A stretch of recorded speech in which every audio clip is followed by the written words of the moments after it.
Hi guys. So I'm putting this video together and I just realized I didn't have a start. So hi, Pam from Green Dragon Farm. Hey, hope you enjoyed this video. Bye. Okay, y'all. So I was out earlier today checking the garden to see how things are going. Blueberry plant, blueberry plant, blueberry plant, coreopsis, my little peach tree, which hey, it's doing well. And then I come around this side.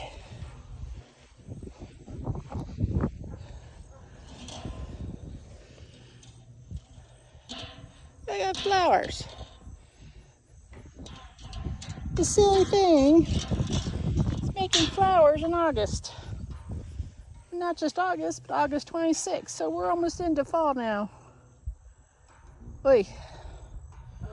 Plants are crazy. But then, so am I. Okay, here are the remains of one of the raised beds. Now, qualifier, shadow. This thing has been the boundaries for one of the first raised beds I had for this garden, which means it's a good 9 years old. But this is the inevitable end of your raised bed, regardless of whether you buy treated lumber or not. This was 2x12. You can see all the rotting.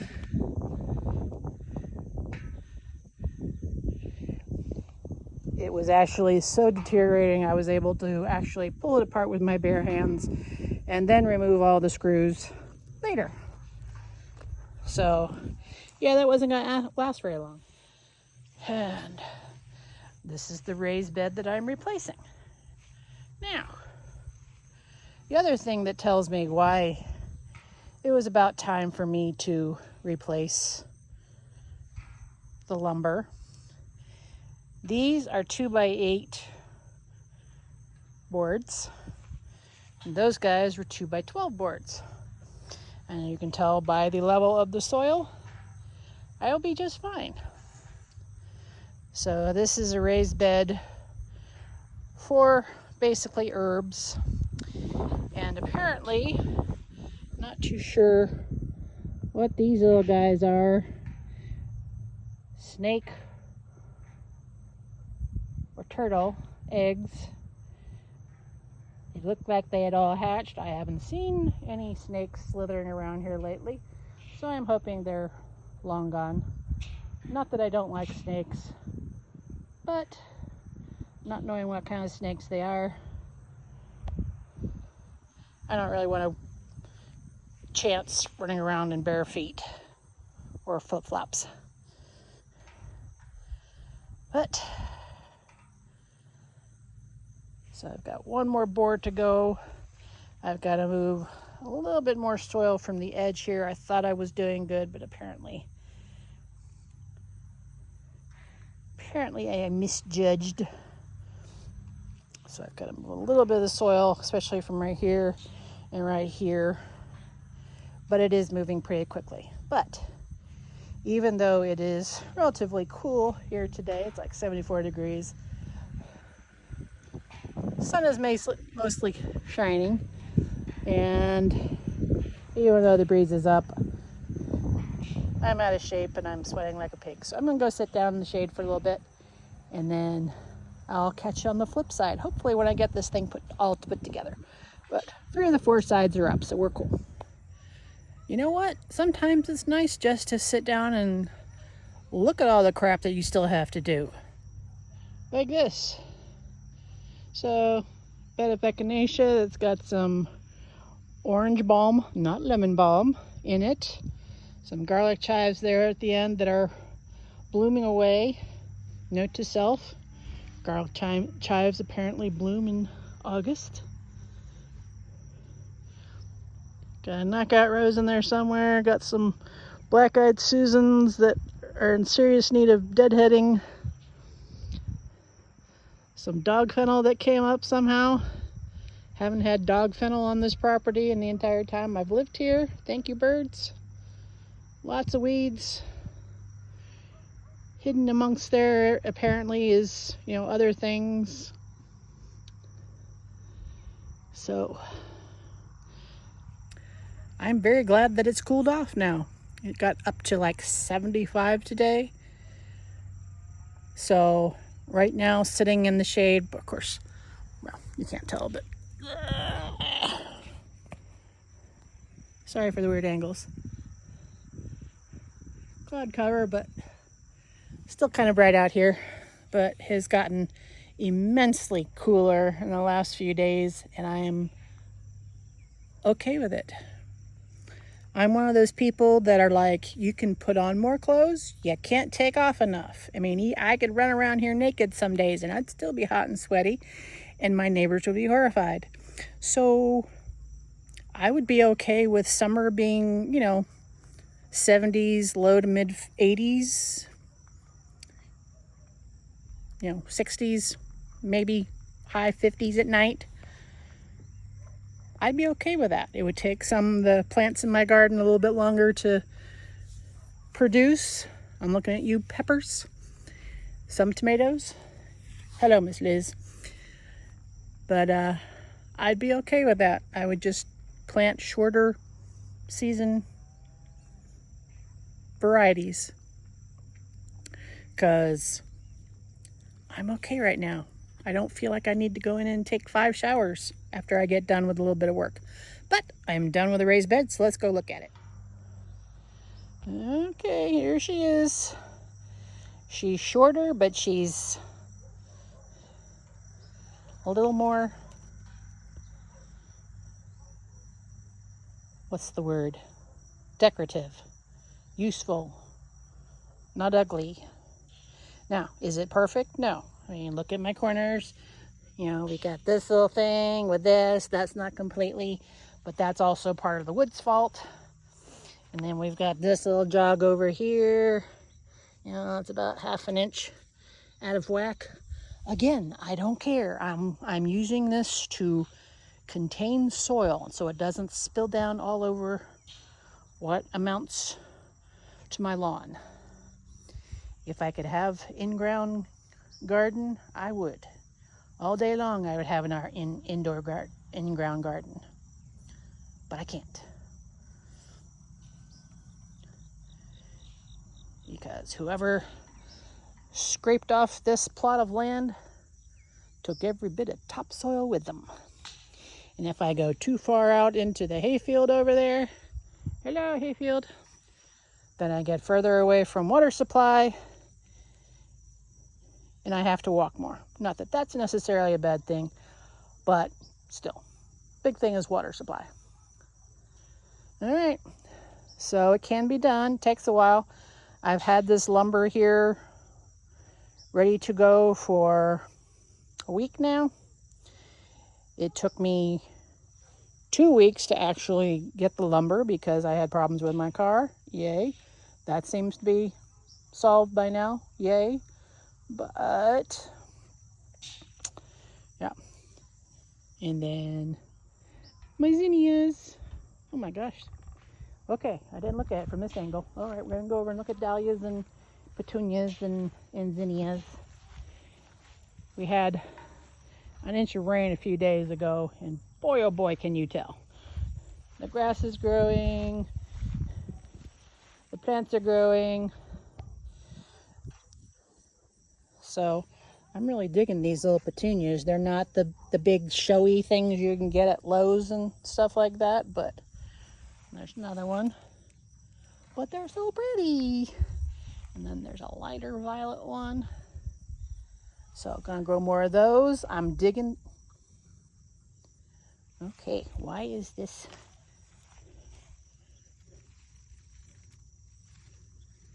Okay, I was a little concerned because that one plant was moving like there was something in there. But the dahlias, note to self with dahlias, even though they seem to be catching up, the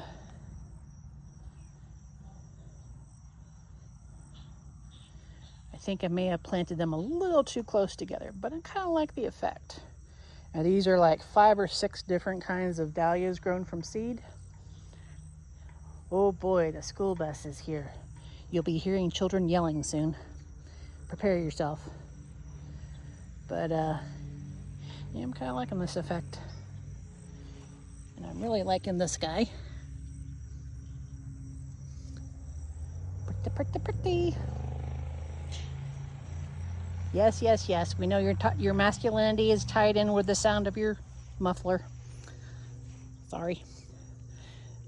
Was that sharing too much? I'm sorry. But yeah, so zinnias. And I do come out here every so often and deadhead.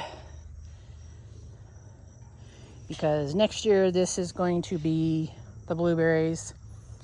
For this fall, I'm going to put some potting soil, topsoil, whatever I may have in my basement, or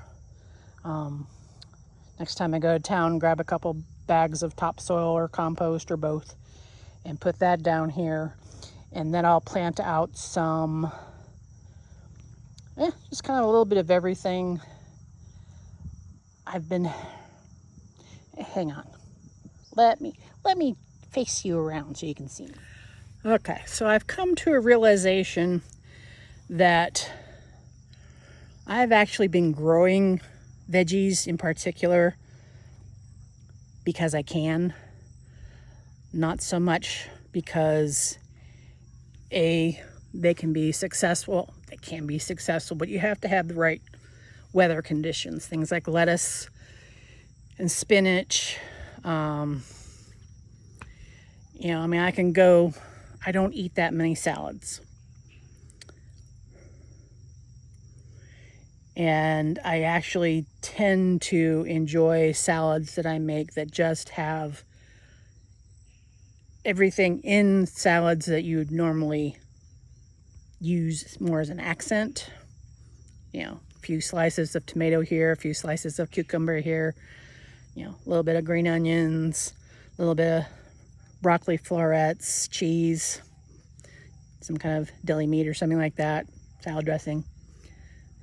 And then, but the main bulk of it, like 80-90% of the salad is lettuce. And I'm sitting here going, why? Plus, I also got to thinking, so who had the bright idea to make salad with lettuce and tomato and cucumber and green peppers, onions, and things like that, when the ingredients don't all grow well at the same time? So I have the best success with lettuce and spinach, March, April, early May, and then maybe into the fall, September, October, before it freezes. And then my peppers and tomatoes don't come around until June or July, maybe into August if I'm lucky. So who and where were they growing all these vegetables that they thought, let's throw these all together, make a salad?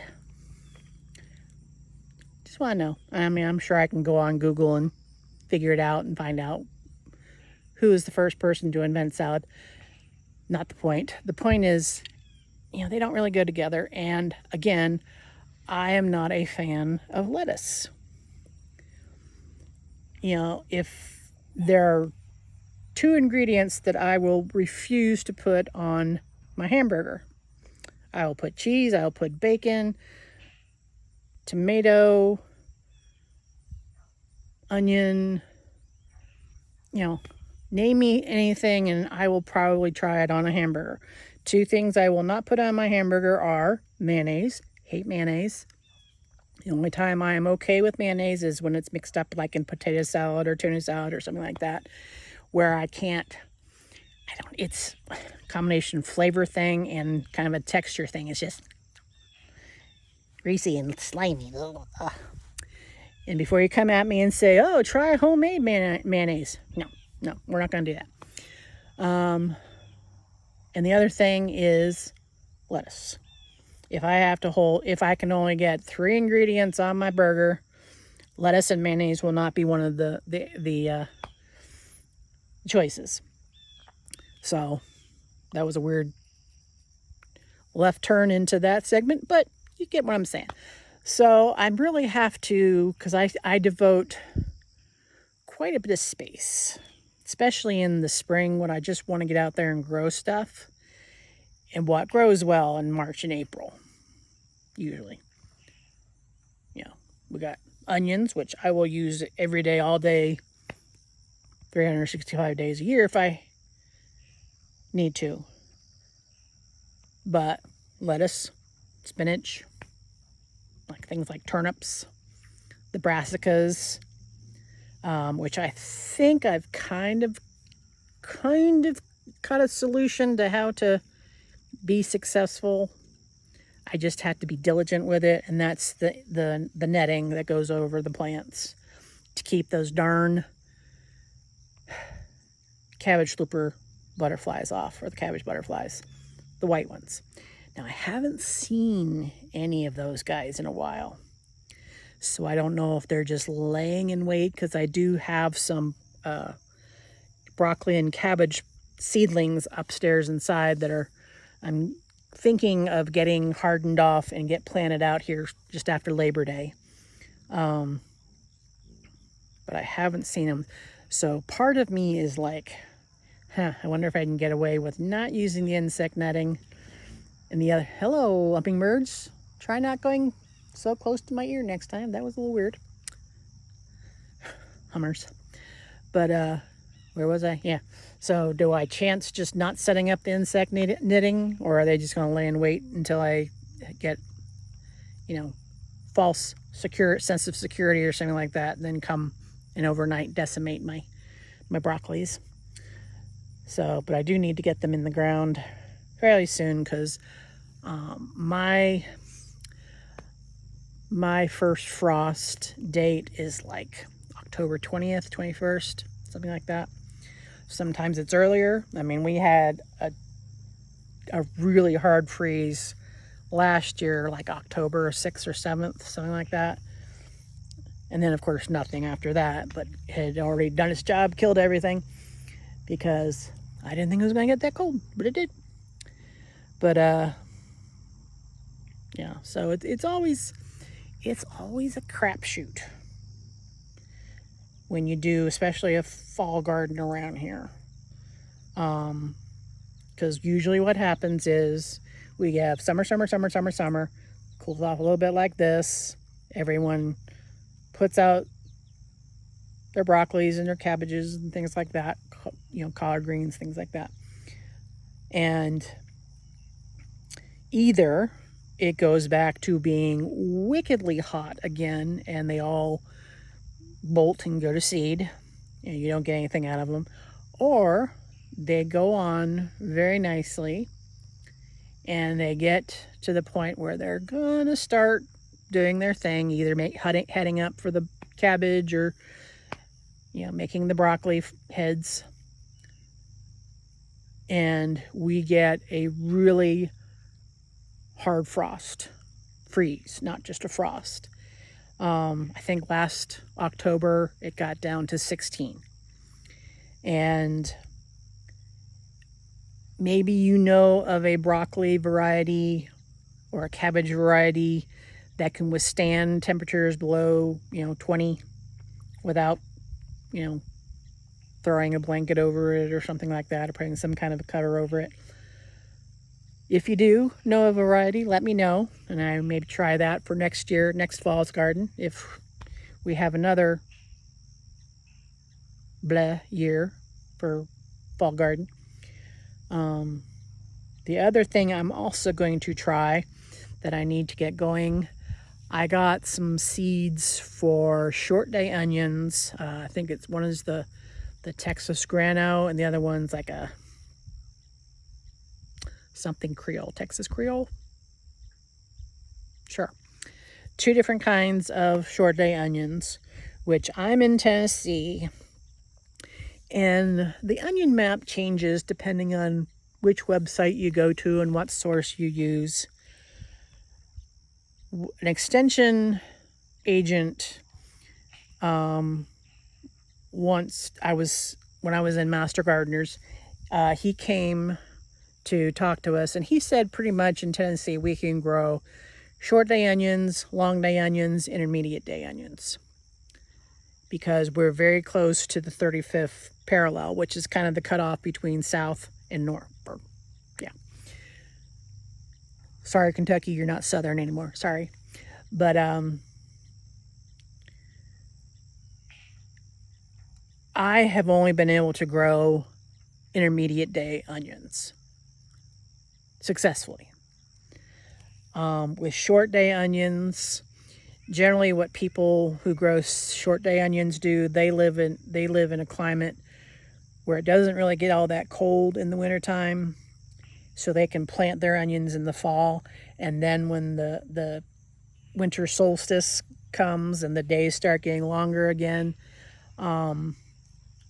they need like 10 to 12 hours of sunlight. So those guys will be ready, sooner. This whole day length and latitude and longitude always confuses me. I understand it, but it's still kind of, because I remember when I was living in Pennsylvania, it would stay daylight until after 10 o'clock. And then I moved back to Tennessee, and it was starting to, it was getting dark, like 9:30. And it's like, why is it such a difference? So I know why, but it's still blonde, But so yeah, I'm going to get these onions. I'm going to get them seeded inside. Although I've also been toying with just planting them outside and just kind of using some of them as green onions as I go along. And then I can, get them spaced out enough. And then give them some winter protection when we have really cold temperatures. I'll have to see. I have to figure out where I'm going to put them first so that I can know how to set up a system that'll be quick to throw on at a moment's notice. Should I look all of a sudden at, 5 minutes until the sun's going down and show, hey, it's going to get down to 10 degrees tonight. Oh, okay. Because it happens. Sometimes it does, sometimes it doesn't. I would be okay with a mild winter this year. I will not be surprised if we get another, Arctic freeze, just as long as TVA doesn't cut off our power every so often for rolling brownouts. Anywho, off that subject now. But so I'm gonna try overwintering short day onions this year.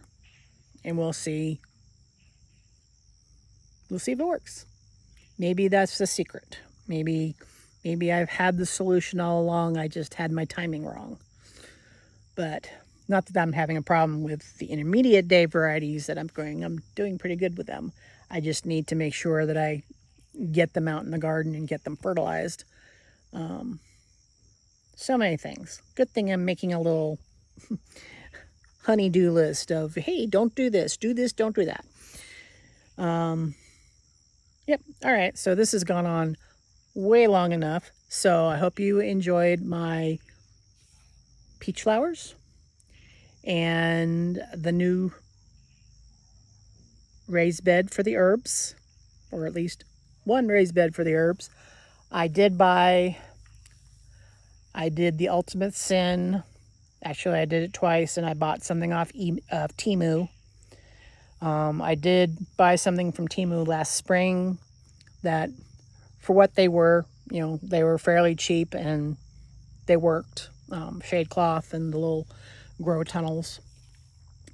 Don't know how long they're going to last. It will not surprise me if, they give up the ghost in a year or so. But in the meantime, I got to use them, and I know that such a situation works for me. This time around, I bought some more of those metal raised beds. Except these guys are, and I'm trying to remember, I know they're 6 feet long. I know they're a foot tall. And they're either 2 or 3 feet wide. I want to say 3 feet, but I don't know. But I'm going to put them together. I'm not going to be in a big old hurry or anything like that. I think what I'm going to do, if these guys go together and they seem sturdy enough, I may go ahead and buy 2 more. And what I will do, say 3 times 4, that's 12 feet. Maybe I'll buy 3.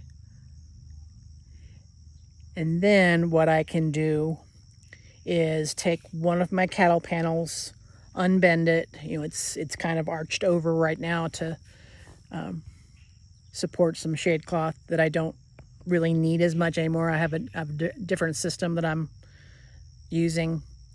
So I may go ahead and unstretch that and kind of unbend it, step on it a few times and let it straighten out. So it's 16 feet. If I ended up with 5 of these, probably do 2 of them.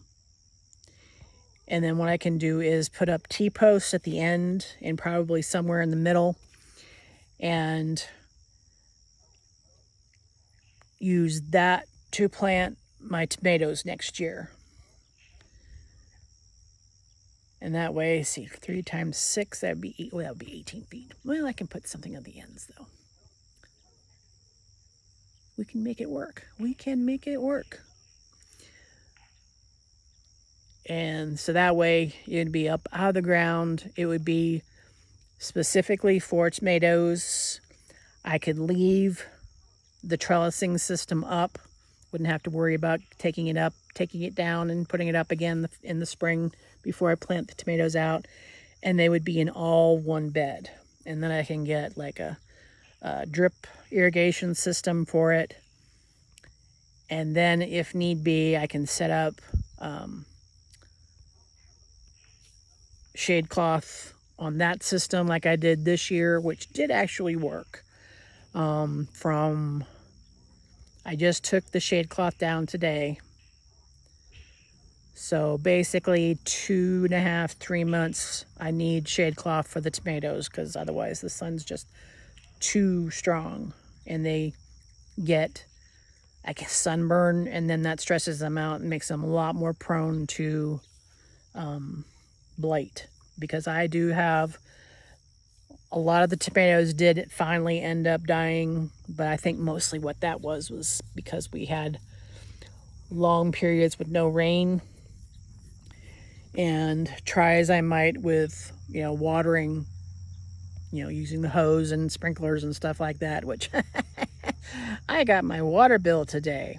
It was twice what it usually is. So yeah, so we won't be doing that again. Where was it going? Yeah. So I think a lot of the problem I had with the tomatoes was the fact that they just weren't getting enough water. The peppers, however, did really good. So I'm going to keep doing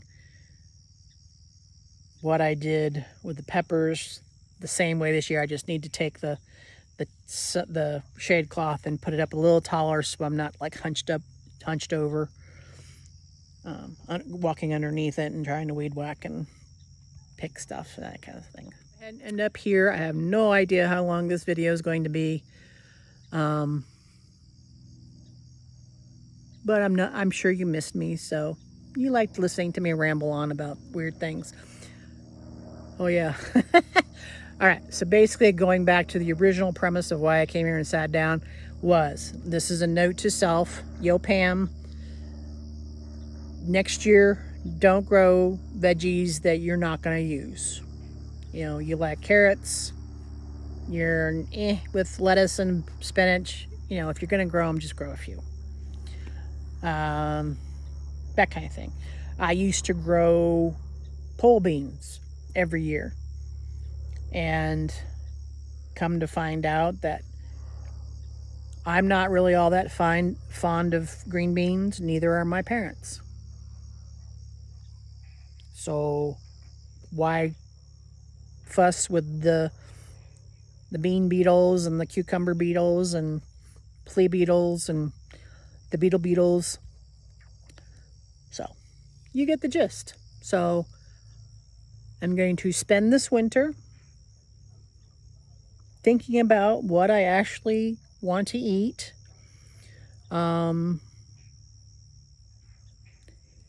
Anything that doesn't make the list goes into a do not grow file or do not grow box, and either give them to seed bank or a seed swap or something like that.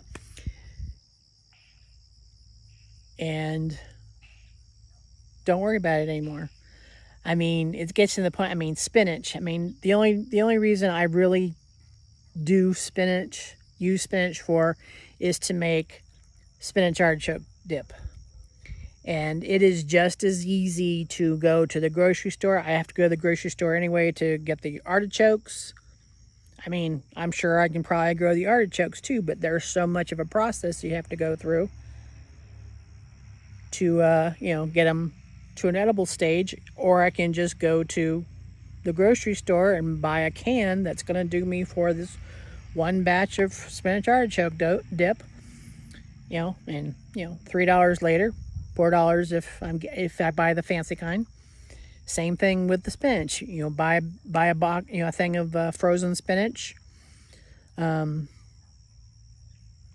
enough in there to do 2 batches of spinach artichoke dip. That's all you gotta do. So if I was more of a spinachy kind of girl, I would probably grow more spinach. But that, combined with the fact that if we get a really early warm up in the spring and they do not like it, they'll turn yellow and bolt and all that kind of stuff. So then same thing with the lettuce. I want to try. I bought the iceberg seeds for iceberg lettuce this year, and they were heading up pretty good, but they just didn't have enough time before the weather got too hot. So I think what I will do is I will try to grow, I don't know, maybe do 2 or 3 heads and plant out new ones every 2 weeks or so. And then until that gets to be too hot, and then maybe start again in the fall and see how we do. I want to see how long it actually takes to get, or if I can get an actual head of lettuce. But again, the same deal. Now, some of you are probably out here going, yeah, but when you get at the grocery store, you can have all these cases of E. coli and listeriosis and stuff like that. Yeah, which is part of the reason I also don't eat a lot of spinach or lettuce. But it just depends. If it's something that I can grow, and I figure out the best way to be successful in my climate, that's going to be the big thing. If I just keep trying year after year after year and it doesn't work, I'm going to get frustrated. I'm going to waste a lot of money buying seed.